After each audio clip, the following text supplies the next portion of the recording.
Então, beleza. Para quem for pegar a gravação, a gente já está no item 2.2. Pois bem, eu coloquei em ordem de facilidade de entendimento. Então, passada a mensalidade sindical, nós temos a famosa, né, contribuição sindical, antigamente, antigamente chamada de imposto sindical.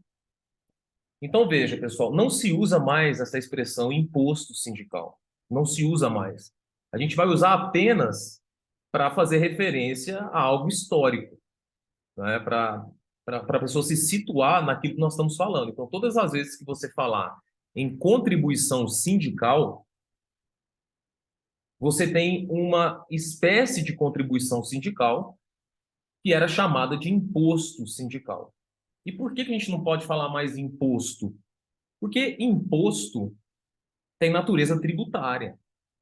E vocês sabem muito bem que com a reforma trabalhista foi retirada a obrigatoriedade dessa contribuição sindical. Ela não é mais vinculante, ela não é mais obrigatória como como era quando tinha natureza tributária.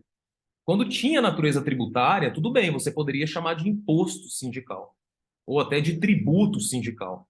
Mas como não há mais essa obrigatoriedade, com a reforma trabalhista, todos sabem, há agora uma facultatividade, ficou superada historicamente essa expressão imposto sindical, porque é justamente isso, ela era compulsória e, portanto, tinha natureza tributária. E o que acontece? Essa contribuição sindical, ou imposto sindical, ela era devida por todos os que pertenciam à categoria, independentemente de serem ou não associados, de serem ou não filiados ao sindicato. E aí tem aquelas regrinhas na CLT que ainda valem a pena conhecer, porque não é que o a contribuição sindical acabou com a reforma trabalhista. O que acabou foi a obrigatoriedade. É isso, não vai dizer aí por aí que foi extinta a contribuição sindical. Não foi. Foi extinta, foi a obrigatoriedade, né? E a previsão, pessoal, está bem aqui, ó. A previsão do imposto sindical está aqui, ó, na parte final do inciso 4 do artigo 8º. Diz assim: é livre associação profissional sindical observado o seguinte. Então, nós temos uma primeira parte, que é a contribuição confederativa. Nós veremos ainda.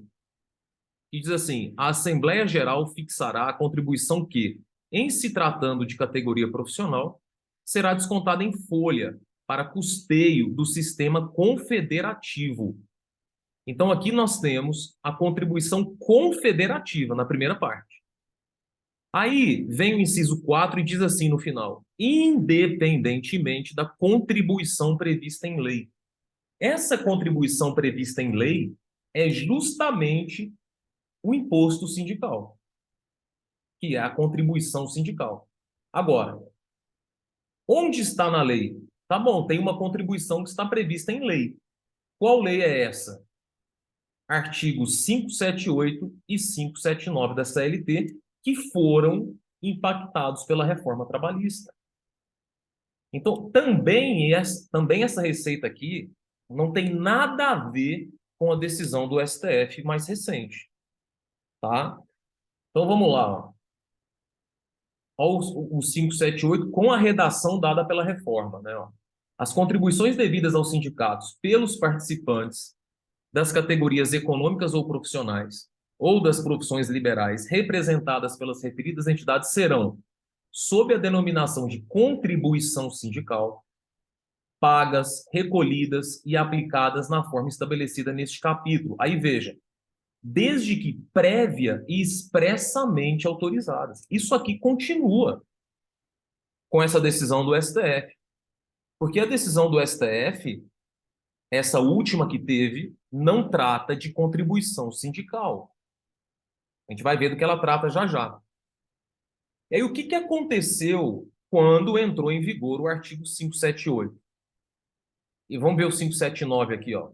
O desconto da contribuição sindical está condicionado à autorização prévia e expressa dos que participarem de uma determinada categoria econômica ou profissional ou de uma profissão liberal em favor do sindicato representativo da mesma categoria ou profissão, ou inexistindo este, na conformidade do 591. Aí o que aconteceu? Com a reforma trabalhista, retirando a compulsoriedade dessa contribuição, o que aconteceu? O sindicato ficou sem dinheiro. Né? Houve um esvaziamento do custeio sindical, porque aquilo que era obrigatório, aquilo que era vinculante, aquilo que era compulsório, deixou de ser. Aí vem o grande debate à época da reforma trabalhista. Opa, peraí. Como nós estamos falando de uma contribuição que tinha natureza tributária, somente lei complementar poderia retirar a compulsoriedade. E a reforma trabalhista não foi uma lei complementar. Aí a discussão que surgiu à época foi exatamente essa. Bom, a Lei 13.417, lei ordinária, poderia alterar a natureza jurídica da contribuição sindical, retirando-lhe o caráter tributário? Ou isso só poderia ser feito por lei complementar? Foram ajuizadas mais de 10 ADIs, falando que a reforma trabalhista seria inconstitucional porque precisaria de lei complementar, uma inconstitucionalidade formal, portanto. Além de toda aquela discussão de enfraquecimento do custeio sindical. Mas o grande foco das ADIs foi exatamente isso, precisa de lei complementar. Aí o STF vem e diz, na ADI 5794, que já transitou em julgado há muito tempo, tá? Dizendo o seguinte, olha, não precisa de lei complementar. E isso não era novidade no STF, porque desde 2009, o STF já entendia que para você retirar a natureza tributária de alguma verba, não precisava de lei complementar. Então, quando o STF julga a ADI 5794 dizendo é constitucional a facultatividade da contribuição sindical, ele segue uma jurisprudência antiga, não foi novidade. Então, já era esperado que, sob o ponto de vista formal, o STF fosse declarar a constitucionalidade da reforma trabalhista. Tá? E assim ficou. Então, hoje, pessoal, esse imposto sindical, essa contribuição sindical, ela fica exatamente nos termos da reforma. Ela depende de autorização prévia e expressa de quem? Dos associados, ó, dos associados ou não, daqueles que participam da categoria. Você vai analisar aqui o 578, ó, ele vai dizer, desde que prévia e expressamente autorizado. E aqui também, autorização prévia e expressa. Surgiu a discussão à época se essa autorização deveria ser individual. Não sei se vocês se lembram. Se tem que ser individual ou se pode ser por aclamação numa assembleia. Ó, quem for a favor, levanta a mão. Quem for contra, fique como está. Nós até tivemos uma medida provisória dizendo que tinha que ser de forma individual essa autorização. Mas essa exigência do individual, ela não permaneceu porque a medida provisória perdeu a vigência, tá? Então, é só prévia e expressa. E aqui está a emenda, né, da ADI 5794, é uma emenda extensa, mas se vocês forem ver aqui, o que o STF decidiu? Ó, inexigência de lei complementar. Também pela desnecessidade de uma lei específica, porque a reforma trabalhista foi uma lei genérica, que tratou de vários temas. Então, além de não precisar de ser lei complementar, não precisava de ser lei específica. Esse julgado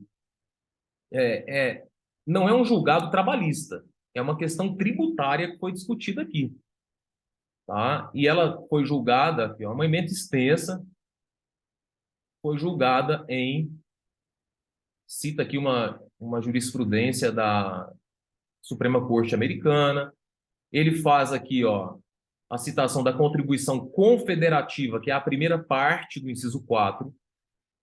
Fala da contribuição assistencial, que não é essa. e o julgado é de 22/4/2019. Veja que é antigo, é a ADI 5794. Eu vou até pegar aqui para saber quando que ela transitou em julgado. Deixa eu só ver aqui. STF. Salvo engano, ela transitou em julgado em 2020. 5794. Então, não vá confundir a contribuição sindical com essa que o STF julgou recentemente, que é a contribuição assistencial. É diferente. 5794. Vamos ver aqui, ó.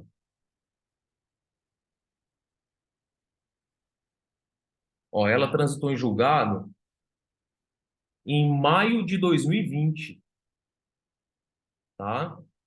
Decisão de julgamento, aí é 12 de maio de 2020. Quer dizer, tem 3 anos já que essa decisão transitou em julgado, certo?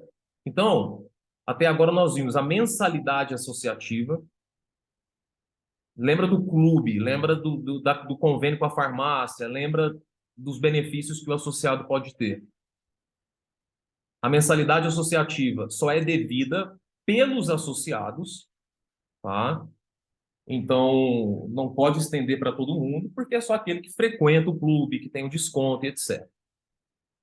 Nós vimos a contribuição sindical, que é aquela que foi retirada da natureza tributária, e é uma decisão já antiga de 2020, né? Então, veja, ela também só é exigível daqueles que autorizarem, prévia e expressamente. Tá? Então, hoje, por exemplo, se tiver uma norma coletiva estabelecendo um imposto sindical, eu entendo que essa norma coletiva viola a ADI 5794, certo? Então, o sindicato tem que ter muito cuidado para deixar clara que aquela contribuição que está sendo estabelecida não é contribuição sindical, não é mensalidade associativa, mas é a contribuição assistencial, que a gente vai ver já já, no quarto item. Bom, agora olha que interessante, tem uma lei que muita gente esquece, que é uma lei de 2008, editada pelo governo Lula, a Lei 11.648 de 08. Olha o que diz o artigo 7º, o seguinte: os artigos 578 a 610 da CLT vigorarão até que a lei venha a disciplinar a contribuição negocial. Negocial. Essa contribuição negocial aqui foi a que o STF julgou agora. É a contribuição negocial chamada de contribuição de reforço, certo? Só que essa lei nunca foi editada. Não existe uma lei hoje disciplinando a contribuição negocial. Mas essa lei de 2008, ela disse o seguinte, que a contribuição sindical, ou antigo imposto sindical, só vai existir até que venha uma lei disciplinando a contribuição negocial. E essa lei não existe ainda. E nunca vai existir. Não vão editar essa lei. Tá? Então, por enquanto, sobrevive a contribuição sindical, embora em caráter facultativo. Tá? Não tem mais aquela natureza tributária. Isso aqui é importante para quem presta concurso, nunca vai cair numa primeira fase esse dispositivo aqui. Mas é importante, às vezes, para uma fase dissertativa ou para uma fase oral, você saber, olha, a contribuição sindical, ela tem uma, ela está em sobrevida, digamos assim. Porque assim que for editada uma lei regulando a contribuição sindical, vai acabar a contribuição. Assim que vier uma lei regulamentando a contribuição negocial, a contribuição sindical, que já é facultativa, vai acabar. É exatamente o que diz a Lei 11.648 de 2008. Aí, pessoal, como tinha esse caráter tributário, a CLT ela regulamenta ainda, né, a distribuição desses valores, de tudo que é arrecadado em contribuição sindical. Aí tem, isso aqui é fogo, né? O cara que vai prestar concurso para a primeira fase e já caiu várias vezes essa divisão, né? 5% para a confederação, 15% para a federação, 60% para o sindicato e 20% para a conta especial emprego e salário. Isso aqui é o dos empregadores. Agora, quando a gente vai para os empregados, essa divisão muda porque nós temos as centrais sindicais, né? Então, quando se trata de trabalhadores, nós temos uma porcentagem que vai, ó, repara aqui, ó, 10% para a central sindical, que não existe nos empregadores. Central sindical não existe para empregadores, é só para empregados, né? Então, aqueles 20% da conta especial emprego e salário, aqui nos trabalhadores vira 10%, porque ele tira 10 e manda para a central sindical, tá? Essa divisão aqui é só para a contribuição sindical, não se aplica às outras receitas sindicais, certo? Pois bem, e aí, ó, tem aqui a data de recolhimento, ó. Empregado, recolhe desconta em março. O avulso, desconta em abril. Autônomos e liberais em fevereiro. E as empresas em janeiro, tá? Infelizmente, eu já vi isso aqui cair em primeira fase, né? Agora, é brincadeira, né? Você cobrar do candidato, o cara saber qual o mês de desconto para quem é liberal, para quem é autônomo. É complicado isso, tá? Agora, para quem advoga, é importante, né? É importante saber esses meses aqui, tá bom? Bom, tem uma diferença também que, apenas a título de curiosidade, eu nunca vi ser cobrado entre empregadores urbanos e empregadores rurais. Qual é a base de cálculo? O que a empresa vai recolher a título de contribuição sindical? Isso se ela autorizar, né? Porque nós sabemos que é facultativo. Facultativo. Se for empresa urbana, proporcional ao capital social. Proporcional ao capital social. Se for empregador rural, aí vai ter uma distinção de base de cálculo para os contribuintes, pessoas físicas e jurídicas. Olha isso. Então, se você for empregador rural, primeiro, você tem que saber se você é um empregador rural, pessoa física, ou se você é um empregador rural, pessoa jurídica. Aí vai mudar a base de cálculo, tá? É só uma curiosidade, pessoal. Isso aqui é mais para quem advoga, tá? Para quem vai prestar concurso, sinceramente, não precisa saber essa divisão, até porque está no Decreto-Lei 1166 de 71. Não tem sentido você ficar decorando isso, tá? Mas saiba que há essa diferença aí da base de cálculo do empregador rural pessoa física, do empregador rural pessoa jurídica. Bom, agora, algo interessante que pode ser cobrado, tá? A empresa que não possui empregados não tem que recolher contribuição sindical. Isso é jurisprudência pacífica. Porque o que acontece? Hoje nós temos muitas holdings, né? O que é a holding? Holding nada mais é do que uma pessoa jurídica criada para administrar outras empresas. Então, eu tenho uma holding que administra várias empresas. Essa holding, ela não tem empregados. E aí, o que começou a acontecer? Começaram a entrar com ação de cobrança contra essas holdings. E o TST pacificou o entendimento de que, como a holding não tem empregado, ela não tem que recolher contribuição sindical. Veja que é até um caso relativamente recente, ó, de 2020. 2020, tá? Então, ó, a contribuição sindical da categoria econômica somente é devida quando a empresa contar com empregados, não bastando, portanto, que a pessoa jurídica pertença à categoria econômica do sindicato, tá bom? Aqui também, ó, a SDI 1 entende que, diante da ausência de empregados, é indevida a contribuição sindical prevista no 578. Quem também não precisa recolher contribuição sindical é até uma discussão que fica um pouco esvaziada, dada agora a facultatividade, tá?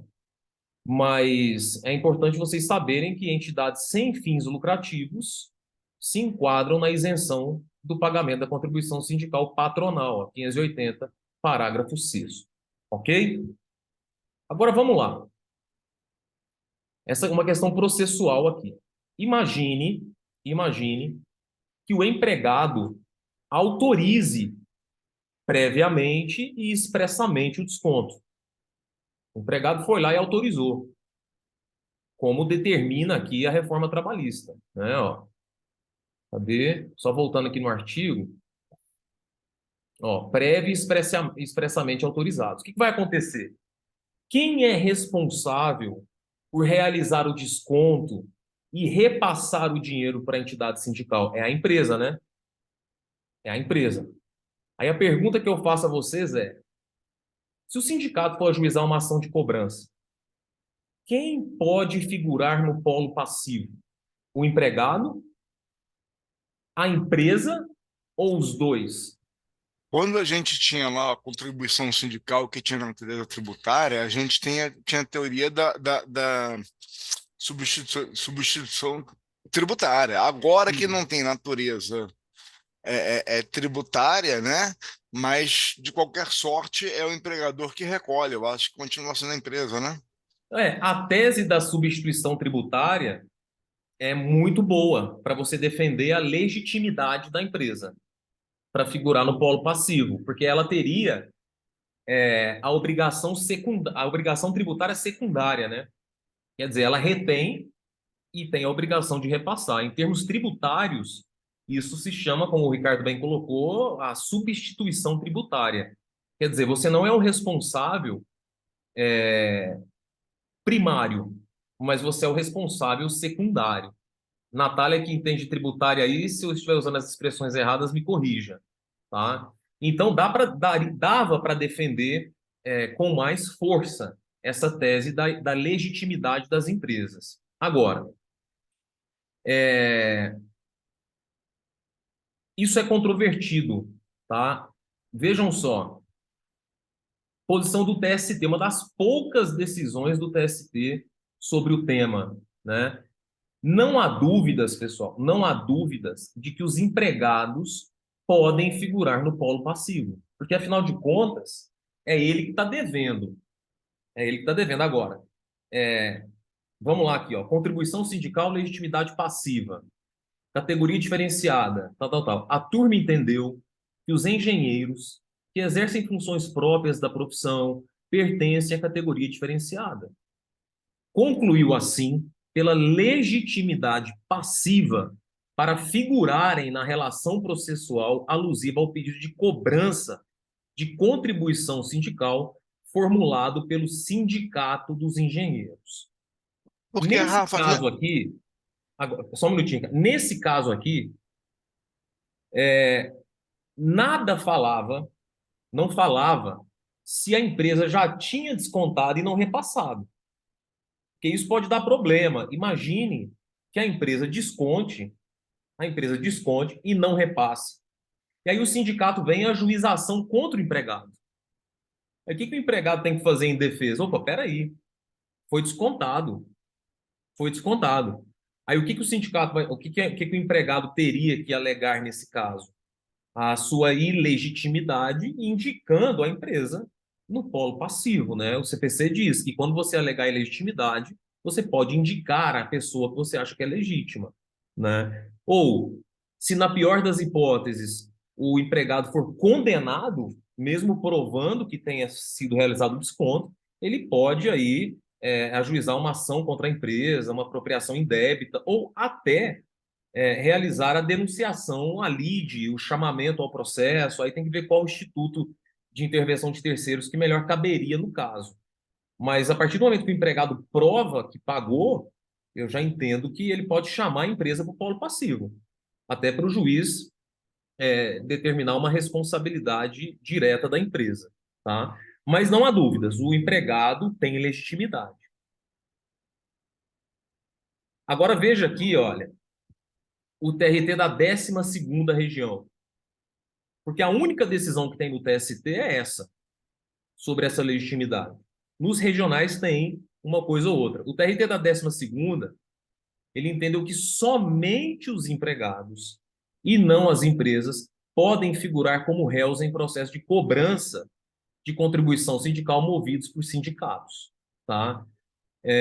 Agora vem o TRT da 16ª no Maranhão, por exemplo, entendeu que quem? Que o empregador é o legitimado passivo para figurar na ação no qual o sindicato cobra a contribuição sindical, justamente com base na tese aí do Ricardo de que é a empresa que é responsável por descontar e repassar.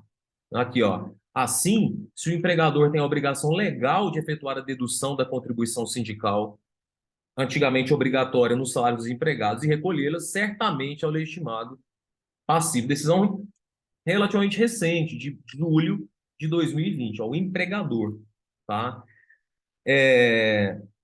Nesse caso do TST, o TST em momento algum disse que a empresa é parte ilegítima. O TST não chegou a dizer isso. O que o TST disse foi que o empregado é parte legítima.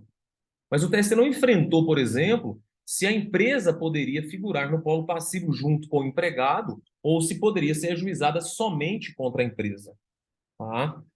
Então, me parece,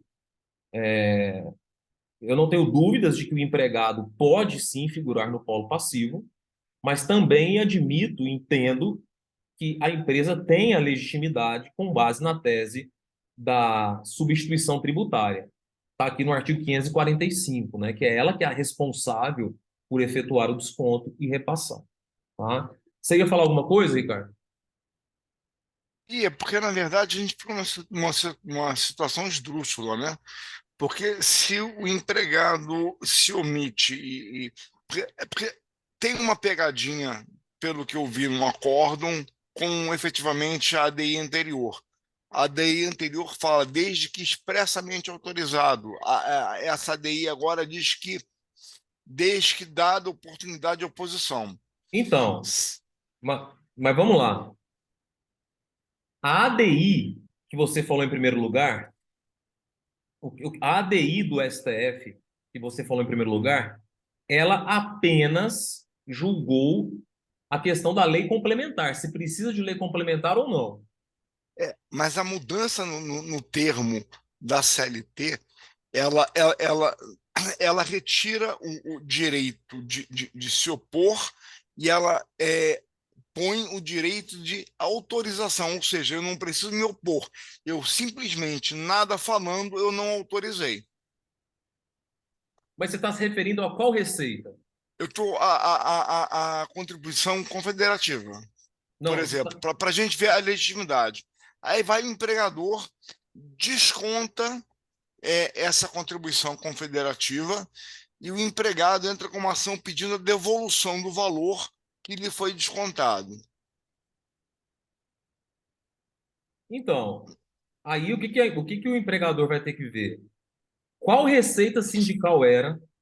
Qual receita sindical era essa? Porque se for uma contribuição sindical, que é essa descontada no mês de março, que é Uhum. essa correspondente a um dia de salário, essa essa tem que ser prévia e expressamente autorizada pelo empregado. Essa continua a mesma coisa. Essa continua a mesma coisa. Agora a gente vai chegar já já nessa recente do STF aqui. Por isso que é Uhum. importante a norma coletiva deixar clara qual é a receita sindical que ela está instituindo ali. É importante, não é simplesmente dizer, ah, vou descontar e tá, mas a título de quê? A título de quê está sendo feito esse desconto? Vamos para a terceira, contribuição confederativa. Essa aqui é aquela da primeira parte do artigo 8º, inciso 4. Diz assim: a Assembleia Geral fixará a contribuição que, em se tratando de categoria profissional, será descontada em folha para custeio do sistema confederativo. Aí, para essa aqui, nós temos a súmula vinculante, 40. E a súmula vinculante 40 diz o seguinte, que a contribuição confederativa de que trata o artigo 8º, inciso 4, só é exigível dos filiados ao sindicato respectivo. Essa aqui também não mudou nada com a última decisão. Porque essa receita aqui, pessoal, ela também é distribuída para federação e para confederação. Agora nós vamos para a quarta receita, que é a que foi objeto da recente decisão, e é fácil de entender o que foi o objeto dessa última decisão. Foi a chamada contribuição de reforço. De reforço. Por quê? Olha a lógica. O sindicato, quando ele vai fazer negociação coletiva, ele tem uma série de despesas. Uma série de despesas, inúmeras reuniões, advogados, transporte e etc. Aí, vamos supor que nesse ano o sindicato gastou lá 300 mil reais em despesas para fazer uma negociação coletiva e arrancar da empresa alguns benefícios, como, por exemplo, uma hora extra melhor, como, por exemplo, um ticket de alimentação e outras vantagens previstas em norma coletiva. Então, o sindicato teve despesa. E a partir dessas despesas, ele conseguiu conquistas para a categoria. Conquistas para a categoria. Como que estava antes? Ah, essas conquistas, elas vão vir para mim, empregado, de qualquer jeito. Independente de eu ser ou não filiado, essas conquistas da norma coletiva vão me beneficiar. Então eu não vou contribuir. Então eu não vou contribuir. Porque o que era o entendimento anterior da contribuição assistencial? Eles estavam aplicando para a contribuição assistencial o mesmo entendimento que se aplica hoje para a contribuição sindical. Não, tem que ter prévia e expressa autorização.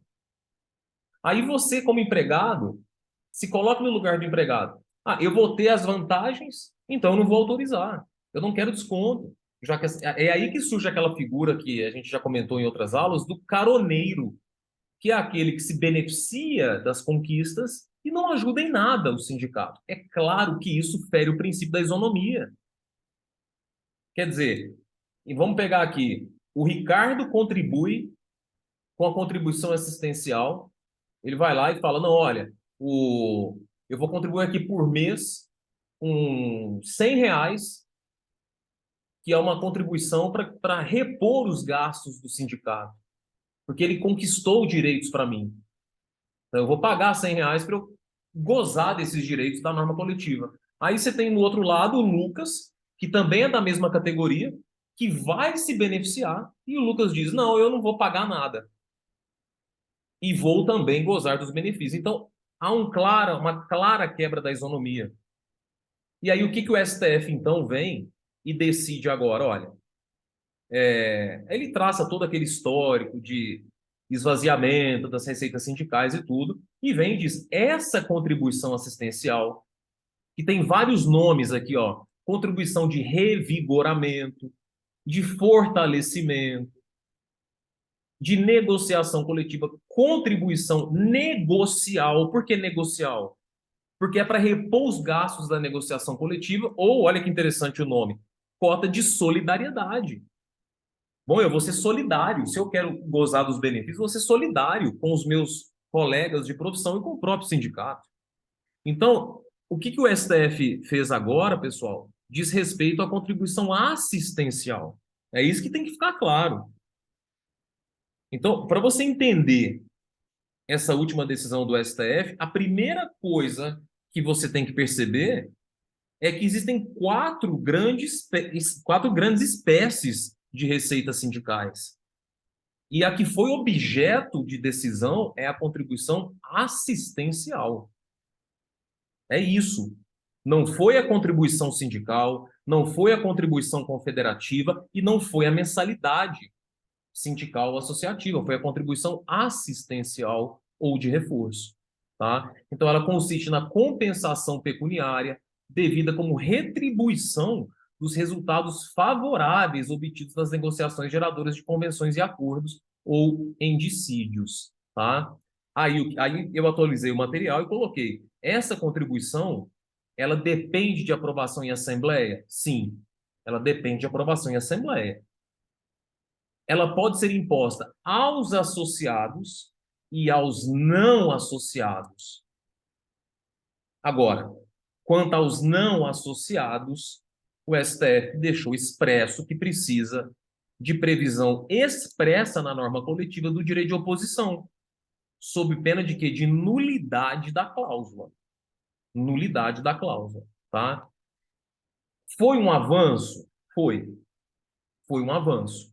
Mas eu ainda entendo que o STF poderia ter avançado e dito o seguinte: ó, quem fizer o direito de oposição não vai ter direito aos benefícios conquistados. Porque agora eu faço o direito de oposição e aí nós vamos cair na mesma situação de quebra da isonomia. Eu me oponho ao desconto, mas eu quero os benefícios. Continua tendo violação da isonomia, tá? Mas foi um avanço. Porque agora o que que os sindicatos vão fazer? Eles vão prever expressamente na norma coletiva a contribuição assistencial. Então, eu acho importante que a norma coletiva deixe clara a espécie de receita sindical que está sendo instituída, para não ter problema depois. Veja a importância de se delimitar na negociação coletiva a natureza jurídica da parcela que está sendo instituída ali. Porque eu entendo que se instituir contribuição sindical, abre brecha para discussão. Aí depois o empregado vem e fala: opa, eu quero todo o meu dinheiro de volta, porque o que o STF autorizou a instituir por norma coletiva não foi a contribuição sindical, foi a contribuição assistencial. Daí a importância da norma coletiva dizer que aquele valor que está sendo descontado é para repor os custos de uma negociação coletiva, é para revigorar o sistema negocial. Por quê? Porque aí guarda uma correlação lógica. Ó, você vai pagar aí, meu amigo, se você não se opor, porque você está se beneficiando dos custos que nós tivemos com a negociação coletiva. Então, para não ter espaço para discussão depois, é importante que a norma coletiva, para quem advoga aí para a empresa, para trazer mais segurança jurídica, delimitar bem. O nome pouco importa, porque o nome não define natureza jurídica. O que importa é dizer que aquela contribuição decorre do revigoramento sindical, fruto, ela está sendo destinada a uma contribuição negocial. Porque aí não importa o nome que você der, tá? Bom,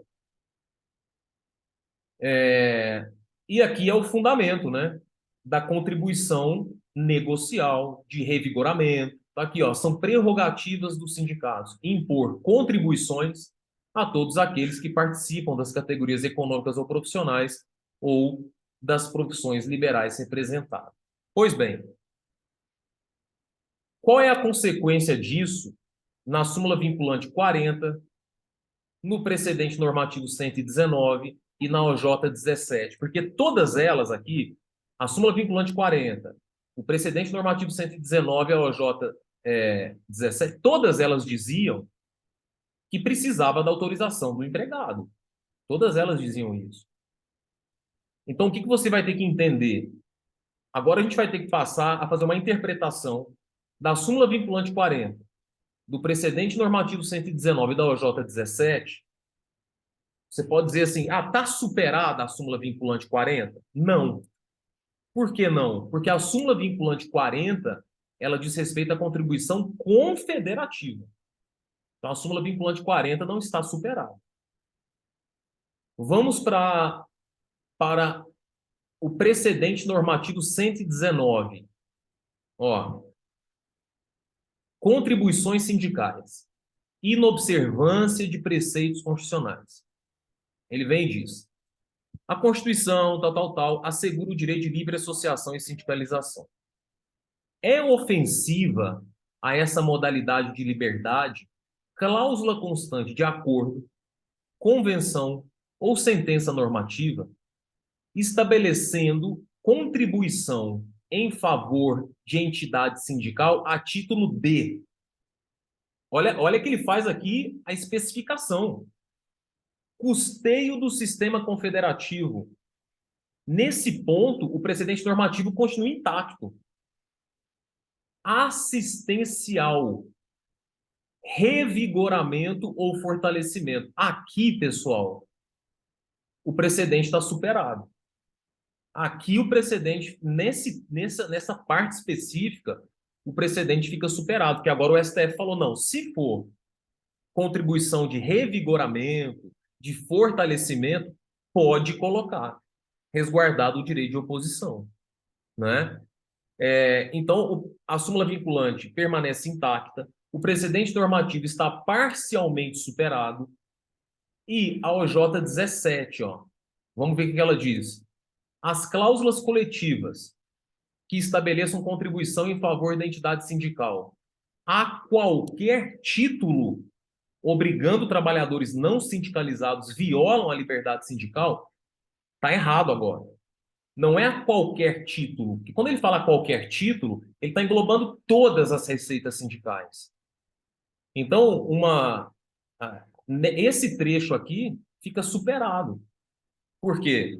Porque agora nós podemos estabelecer contribuição de revigoramento, que é uma das espécies de receita sindical, aos trabalhadores não sindicalizados.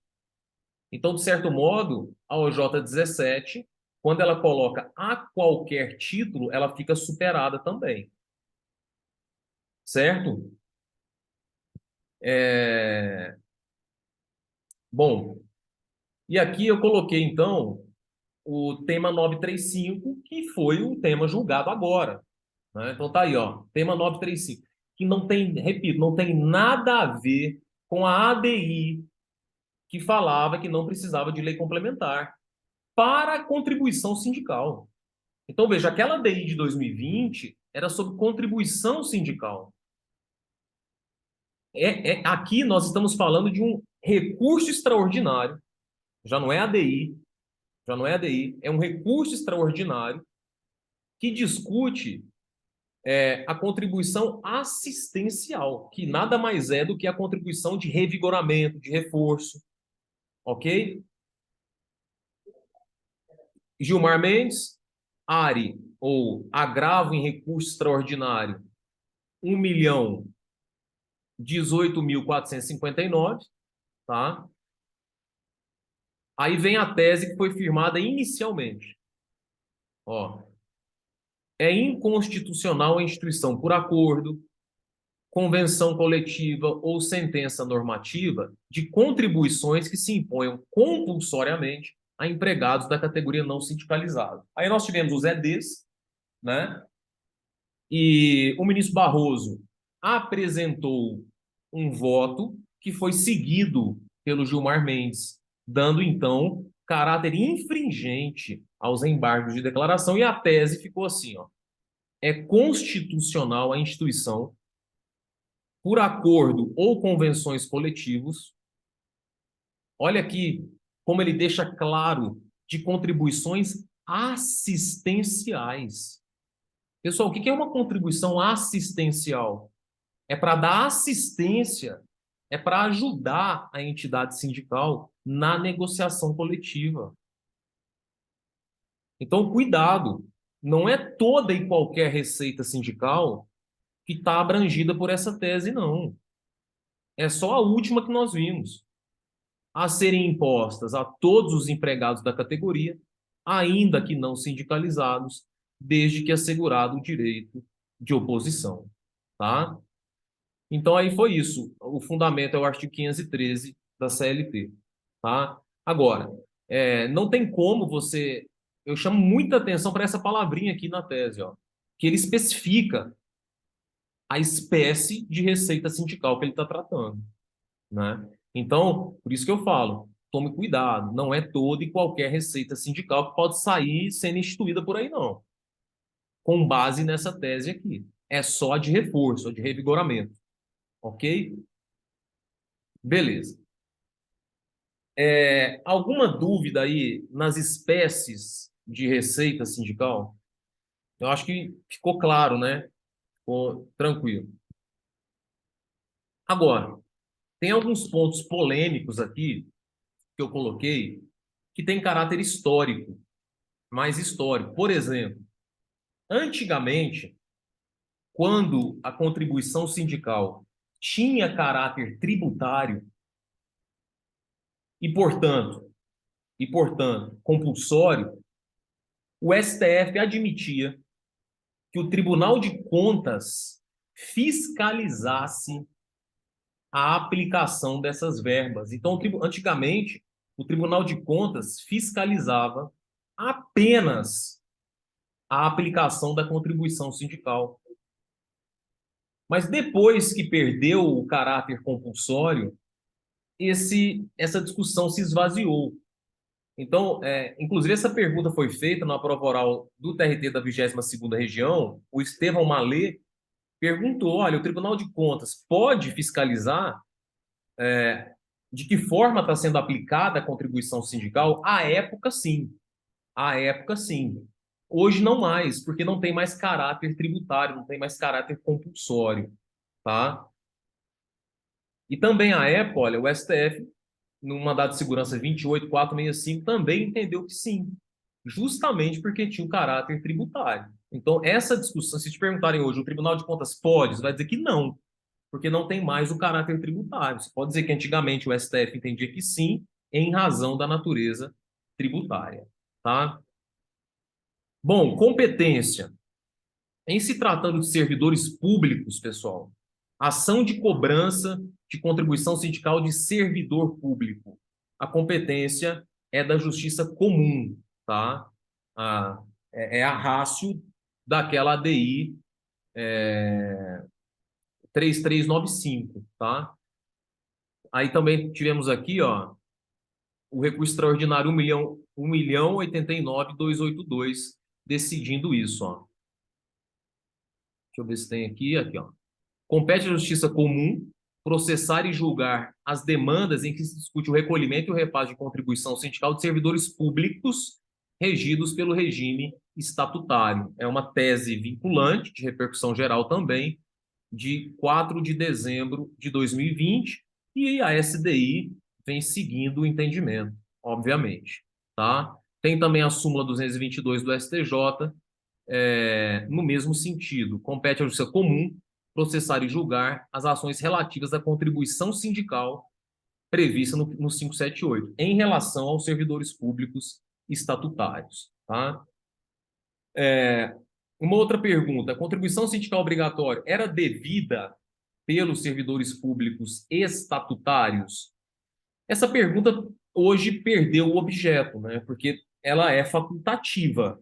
Ela é facultativa, mas antes, quando ela era obrigatória, tinha uma discussão se ela era obrigatória também para os servidores públicos, tá? E o STJ entendia que sim, porque tinha caráter tributário, mas eu coloco aqui, ó, com a retirada da contribuição sindical obrigatória, a discussão atualmente perdeu relevância. É apenas para fins históricos, tá? Aqui uma decisão falando que os servidores públicos inativos não eram obrigados a contribuir, coloquei aqui também, uma decisão de 2021, tá? E da mesma forma, perdeu a relevância essa discussão atualmente, tá?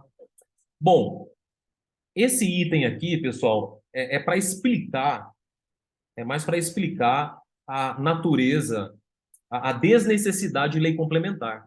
Foi um texto que eu tinha escrito antes da decisão do STF.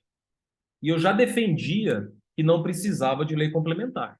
E aí depois vem o STF e entende que realmente não precisava de lei complementar. Então, para quem quiser ler esse tópico, ele é apenas mais de caráter tributário. Mas não tem assim, hoje não tem muita discussão, porque acabou, a discussão acabou, transitou em julgado em 2020, o STF já pacificou a questão. Aqui eu falo a figura dos caroneiros, ou free riders, tá? E a cláusula conhecida como agents shopping, tá? Bom, vamos lá. O que que essa cláusula fala?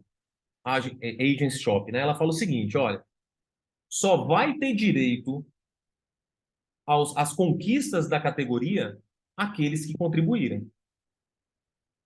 É o que diz essa cláusula, tá? Aí eu pergunto a você, essa cláusula no Brasil hoje, ela é constitucional? Ela é aceita? Não, ela não é aceita. Justamente porque o STF ressalvou o direito de oposição. Então, ainda que eu me oponha à cobrança, eu vou gozar das conquistas da categoria, do acordo ou da convenção. É justo? Não. Fere a isonomia? Sim. Agora, é importante saber que a própria OIT e o Ministério Público do Trabalho entendem válida essa cláusula.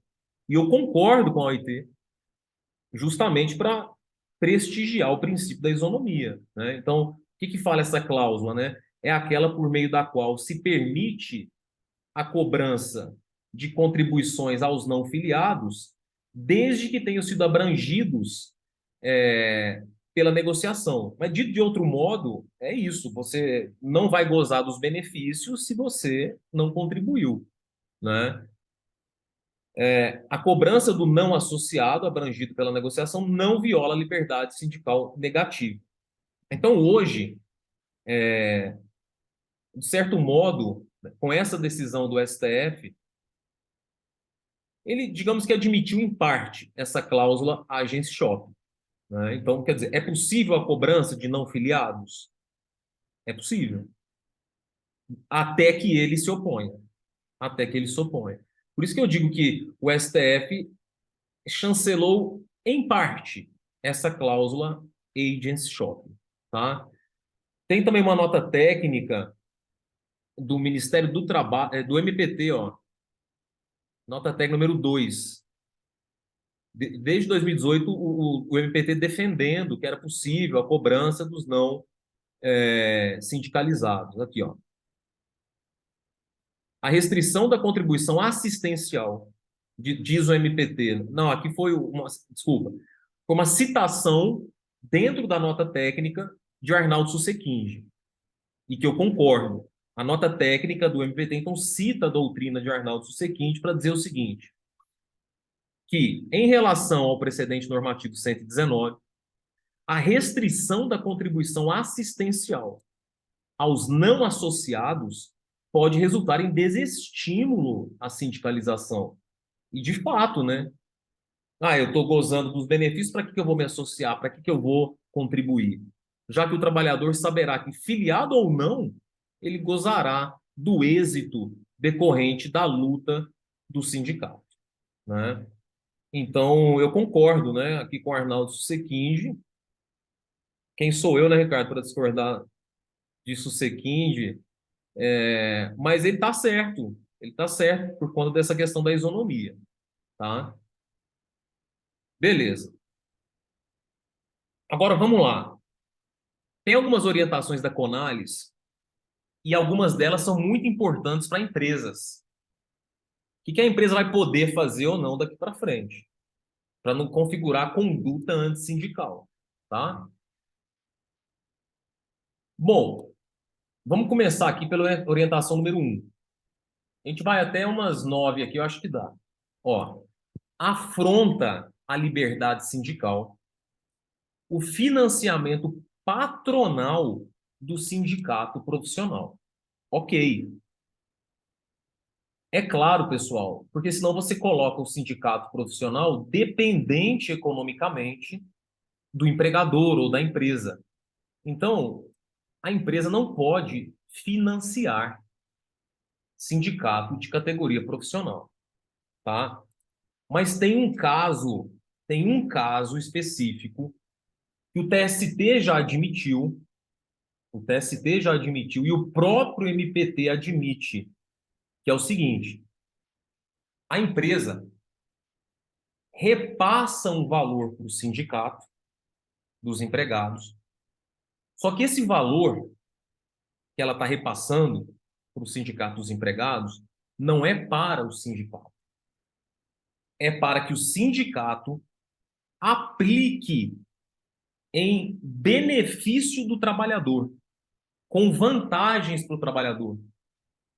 Então, nesse caso, o que que acontece? O sindicato profissional seria um mero intermediário de um valor que está vindo da empresa para ser aplicado em benefício dos empregados. Então, repare que não é a empresa que está dando dinheiro para o sindicato, porque o sindicato não vai ficar com esse dinheiro, ele vai aplicar em recursos que beneficiam o empregado. Por exemplo, é, a empresa vai custear parte do desconto em uma farmácia, a empresa vai custear parte de um desconto sei lá, em qualquer outra coisa. O TST já admitiu isso. E nós temos aqui uma orientação da Conales nesse sentido. Olha aqui que interessante. A previsão em norma coletiva de, ó, aqui, ó, repasse de verbas para o custeio de benefício. Custeamento é certo, mas é estranho, né? Para o custeio de benefícios e serviços a quem? Aos trabalhadores. Então, o dinheiro não é para ficar para o sindicato. É um dinheiro que a empresa repassa ao sindicato. Só que o sindicato vai pegar esses valores e vai reverter em benefícios e serviços aos trabalhadores, ó, por intermédio da entidade sindical profissional. E o que que o sindicato dos empregados vai fazer? Ele vai se responsabilizar, ó, pela operacionalização e concessão dos benefícios, de acordo com critérios previamente fixados na norma coletiva ou no regulamento da entidade associativa, observada a publicidade aos trabalhadores. Então, se te perguntarem hoje, é possível que a empresa repasse dinheiro ao sindicato dos empregados? É possível. É possível. Única e exclusivamente nessa hipótese aqui, tá? Lembrando que há jurisprudência do TST admitindo isso aqui, tá? Então, não é que a empresa está capturando o sindicato, deixando-o dependente economicamente, porque justamente esse dinheiro não vai para o sindicato, vai reverter em benefícios e serviços aos membros da categoria, ok? Beleza. Agora vamos lá. Nós vimos que o STF definiu que é possível, entendeu? Que é possível esse direito de oposição. A pergunta agora é, tá bom, como fazer o direito de oposição? É recomendável, é recomendável que a norma coletiva estabeleça a procedimentalização desse direito de oposição. É por e-mail? É pessoalmente? Aí vem a grande sacanagem, né? É Ah, pessoalmente, carta de próprio punho, entre as 8 e 17 horas da sexta-feira do último dia útil do mês. E o então, sindicato fica lá do outro lado, não sei da onde, o trabalhador tem que pegar o. Nossa, velho. aí o que que eu acho? É, se vier uma procedimentalização desse tipo que o Ricardo falou, e eu não duvido que venha, eu entendo que isso é uma conduta antissindical, porque você está inviabilizando o exercício do direito do empregado se opor. E aí, veja, isso seria uma condição potestativa, praticamente. Praticamente uma condição que depende exclusivamente da vontade do sindicato, né? Você estabelece uma série de requisitos que inviabilizam o direito de oposição. Então, se tiver, caberá ao juiz, casuisticamente, avaliar se essa procedimentalização é razoável ou não. Poderia muito bem, o direito de oposição tem que ser feito pessoalmente ou virtualmente, uma reunião pelo Zoom, né? Uma biometria facial. O sindicato tem condição de estabelecer isso. Agora, você colocar datas e horários que inviabilizam esse direito, para mim, a cláusula se torna nula, tá? E algo que tem que ter muito cuidado, e há uma orientação da Conalys a esse respeito. Eu já tinha pensado nisso, aí a hora que eu estava revisando o material, acabei me deparando aqui com uma das orientações da Conalys sobre o direito de oposição. Ó, veja que interessante. Não é recomendável que a empresa se meta nisso, de jeito nenhum. Por exemplo, o empregado manda um e-mail para o seu superior, para o seu gerente, perguntando: "Ô, como que eu posso fazer o direito de oposição?" Não é recomendável que a empresa dê nenhum tipo de orientação. Porque se a empresa orientar como fazer a oposição, ela vai se complicar. Vai caracterizar, em tese, conduta antissindical. Então, o que que a empresa tem que responder? Nós não damos orientações quanto à oposição. Procure seu sindicato, procure o advogado.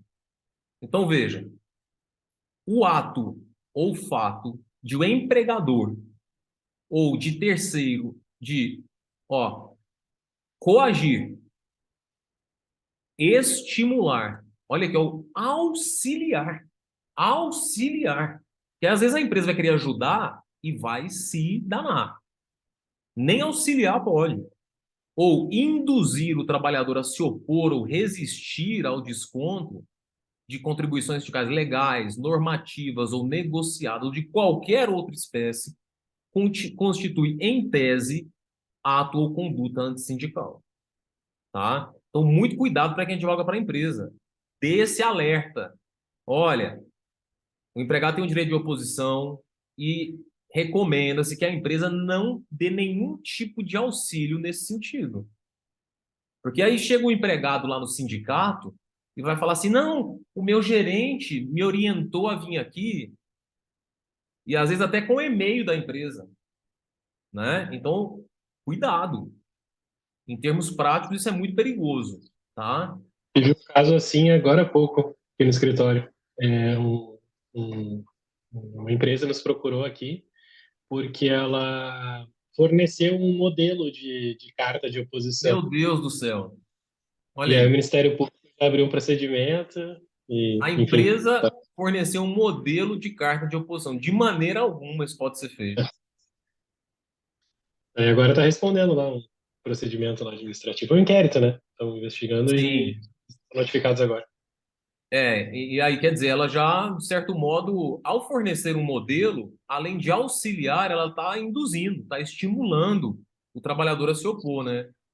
Eu até encontrei um precedente aqui no TRT4, até julgando improcedente ação civil pública, porque entendeu ali que ficou comprovado que só foi fornecido não teve uma coação assim efetivamente assim feita, né? Os próprios empregados eles queriam se opor mesmo, né? Então, Então eu tem como particularmente salvar. entendo, Cristiano, que aqui, veja, aqui é uma orientação da Conalys, é o que o MPT defende. Eu acho que tem que ser analisado o caso concreto. Ah, será que o fato de fornecer um modelo de oposição, naquele caso concreto, estimulou, induziu o empregado a fazer isso? Aí vai depender de prova. Ah, Isso. se ficar provado na Vagas, instrução que o simples fato de fornecer o modelo já serviu de indução ou de estímulo, aí, para mim, é conduta antissindical. Mas pode ser que, em determinados casos, o mero fornecimento de um modelo não caracterize conduta antissindical, né? e até pelo que eu conversei, realmente não foi a intenção, assim, eles queriam ajudar só, o empregado não sabia como se opor, e aí Então, aí deram um veja, modelo. como o objetivo do advogado é diminuir riscos, né? Eu acho que o melhor caminho é dizer para a empresa: não faça isso, mesmo que você não tenha a intenção, mesmo que, né? Mas no Tinha seu até o caso aqui logo já da foi, né? empresa. No seu caso já foi. Já foi, já foi. Aí eu acho Mas que já tem você vai ter até o que logo da empresa na carta de oposição. ter a logo da empresa. Eu acho que aí, Cristiano, você teria que ir por esse caminho, dizer: olha, a empresa se compromete a não fazer isso mais Firma um e, Sim, TAC. e que não houve a intenção de estimular, de induzir, de estimular. E aí você pode até colocar um ou outro empregado para depor nesse sentido. Olha, fomos nós que pedimos para a empresa e tal, tal, tal, né? Então, nós indicamos ali as pessoas, né, para, enfim, eventualmente depor dentro desse inquérito e tentar firmar um TAC aí, que daqui a É, pouco publica na rede social que é contra práticas antissindicais, algumas medidas ali. E também se beleza. comprometendo a não fazer. Então veja o que acontece, né, pessoal? Com a logo da empresa ainda. Uma Bom, dúvida, Rafa, posso? claro. Como que vai ficar isso? Porque, por exemplo, 90% das petições iniciais hoje, elas têm um pedido de devolução de contribuição assistencial. E aí agora a gente vai lidar com o fato de que é possível cobrar a contribuição assistencial desde que oportunizado o direito de oposição. Vai ser ônus da empresa provar que isso, certo, que foi oportunizado o direito de oposição. Eu entendo, Senão a cobrança é inconstitucional. eu entendo, porque não, até onde vi aqui não teve modulação de efeitos, né, na decisão. Não teve. Não, daqui para frente mesmo. Existem várias pegadinhas. Eu estou com uma cliente que recebeu agora a norma coletiva dos sindicatos comerciais aqui do Rio.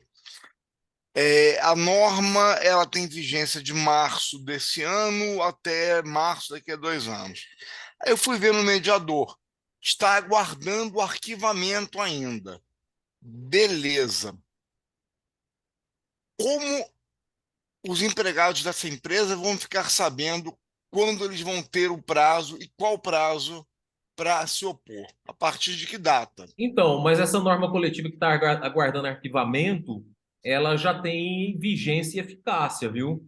Lembra daquele entendimento do TST que diz assim, a norma, o mero fato de não ter acontecido o arquivamento ou o depósito é uma mera irregularidade. Isso não retira a vigência e eficácia da norma coletiva.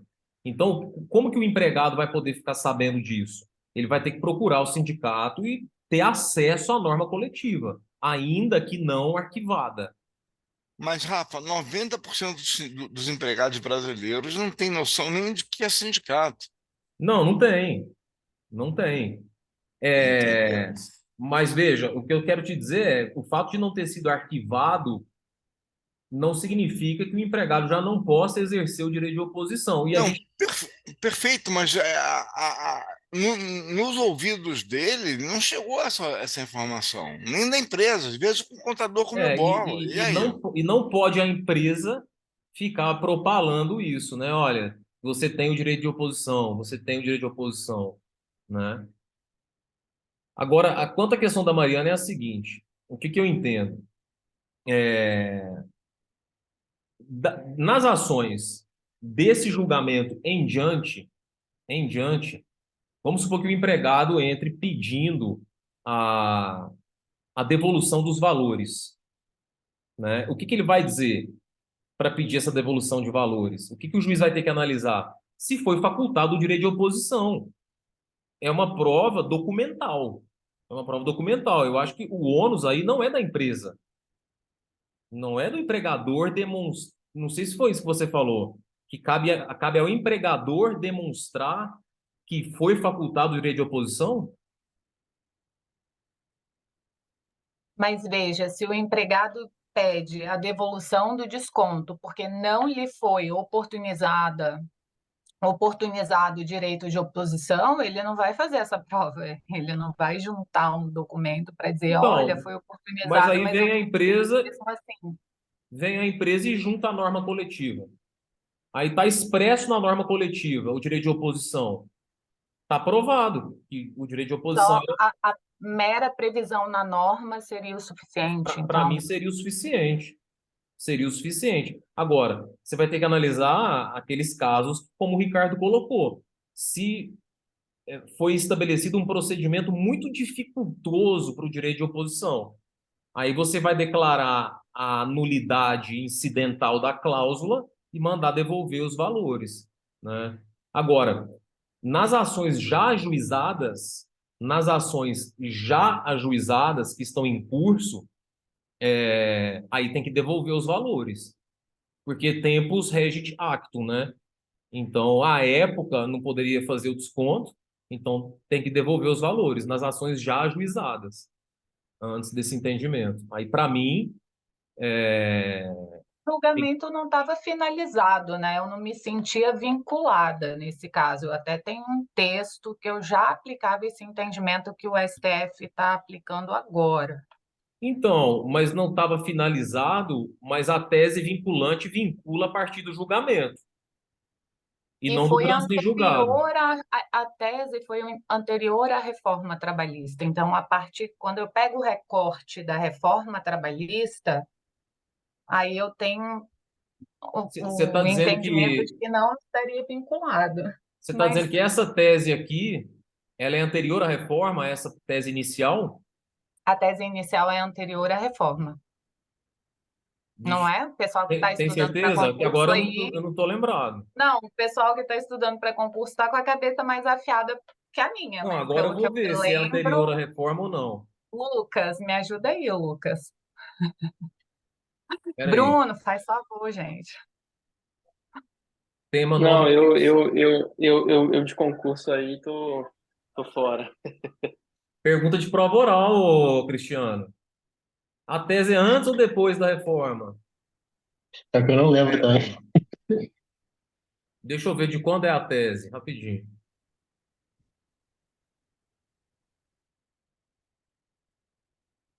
Espera aí.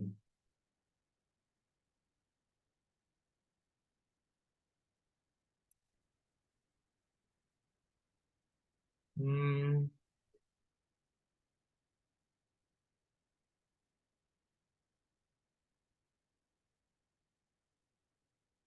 espera aí, rapidinho.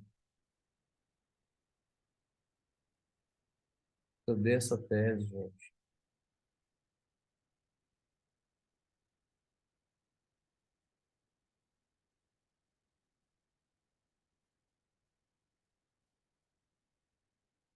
É de 24/2/2017. É Uhum. anterior, né? Que é o reconhecido a repercussão geral e julgado o mérito com reafirmação da jurisprudência. Nossa, ufa, quase que eu reprovei no oral agora. Então o que que você está falando que você vai fazer em relação às anteriores? Oh, não, não é que eu vou fazer, eu já vinha fazendo. Como Sim, a tese é anterior à reforma, eu aplico um entendimento de que ela, após a reforma, não se aplicaria exatamente pelo fim da contribuição sindical e pelo andamento dos EDs que ainda não tinham sido totalmente julgados. Foi isso. tá. Aí você vinha determinando a devolução dos valores. Não, eu vinha julgando improcedente, aplicando o entendimento que acabou vingando no STF. Ah, porque tinha o direito de oposição. Isso. Ah, tá. Mas se não tiver o direito de oposição, você manda devolver. Mas agora eu acho que essa questão do direito de oposição vai ficar mais forte, porque se você pegar na minha pauta eu acho que 90 a 95% das petições iniciais têm um pedido específico de devolução de contribuição assistencial. E agora a gente vai pensar que o direito à oposição vai começar a entrar em debate de uma maneira mais Mais fortalecida, né? detalhada, né? Aí vão Mais começar novas detalhada. discussões, né? Ah, de que forma fazer o direito de oposição? Se vai ter esse abuso por parte do sindicato ou Exato, não, né? exato.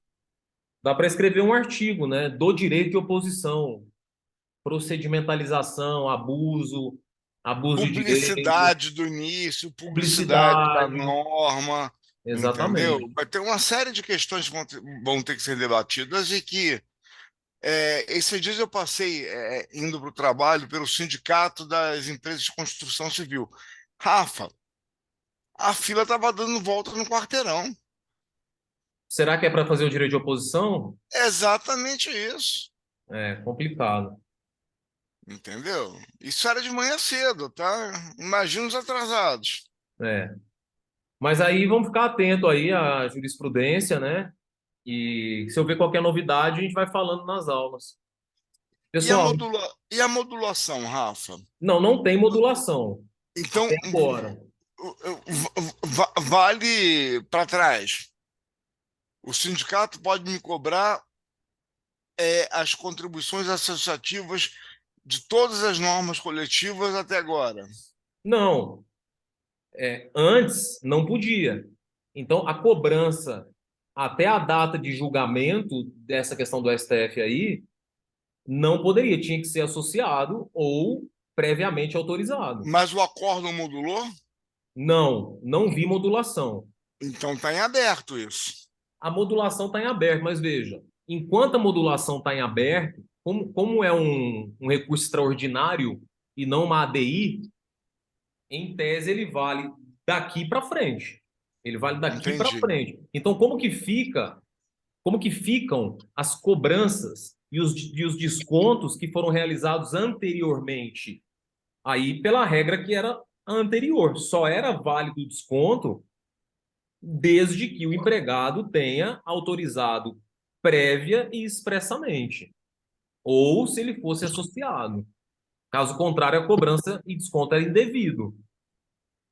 Mas se for pensar pela fundamentação do Supremo, nesse voto, né, nos embargos ali, ele dá a ideia de que a partir da reforma trabalhista, né, que isso é justamente em razão da reforma trabalhista que ele alterou o entendimento, né? Então, talvez... Mas ele não tem o problema da modulação aí, né? Porque se Claro, fosse claro. ADI, beleza. Retroage, a lei é nula e acabou. Agora, como é recurso extraordinário, enfim.